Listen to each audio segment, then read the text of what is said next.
যে কমিটি নিয়ে ঘটনা হয়েছিল যে রেনুমে যে আছে যে ১ নং মৌগাতি ইউনিয়নের এই বিএনপির যে সভাপতি উনি আইসা বলছে যে আমি তো আপনাকে বলছিলাম যে যদি আপনারা কমিটি করেন তাহলে এই কমিটির মাধ্যমে আমার জানানোর কথা বলছিলাম। এখন যেহেতু আপনি জানাইছেন না, এটা আপনি অন্যায় করছেন, এরকমভাবে বলা করার পরে দেয়া তারপরে এই হুজুরে এই যে আছে যে এই ফারুক আছে উনি তারা এই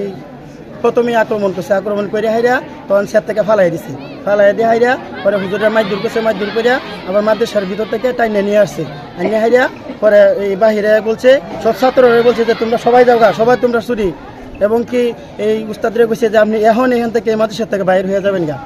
এরকমভাবে মারামারি করছে। এখন এটার তীব্র নিন্দা জানাচ্ছি এবং কি বিচার জানাচ্ছি আমি।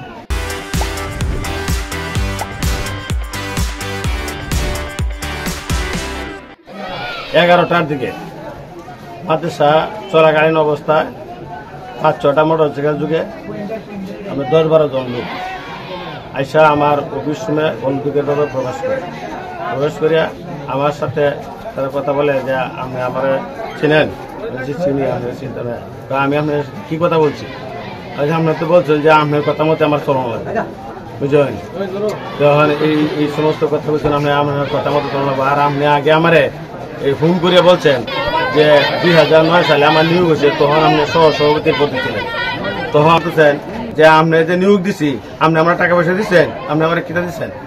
আমার টাকা পয়সা দিয়া আমরা এনে চাকরি করাবো, নাহলে আমরা ভবিষ্যতে তার লাগাই। আমরা বিচার চাই, আমরা আমাদের হুজুরের অপমানের সুস্থ বিচার না হবে পর্যন্ত আমরা কেউ ক্লাস করবো না।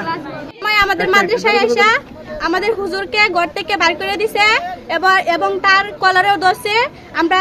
অসহায়ের মতো দাঁড়ায় থেকে দেখছি, আমরা কিছু করতে পারি নাই। আপনাদের কাছে বিচার দিতেছি, আপনারা তার এটা সুস্থ বিচার করবেন। কালকে আমি অফিসে আসি, অফিস করছি, আমি অফিস সহায়ক, তখন মেহমানরা আসতেছে, আমি তাদেরকে দেখে এই ছাড় ব্যবস্থা করতেছি। যখন আমি সার রুমে ঢুকছি তখনই তাৎক্ষণিকভাবে দেখতেছি হঠাৎ করে লোকজনে হুজুরে টাইনে আসা, একজনে চেয়ার লইছে হাতে, আর একজনে এই পিছন থেকে বসেইতেছে, আর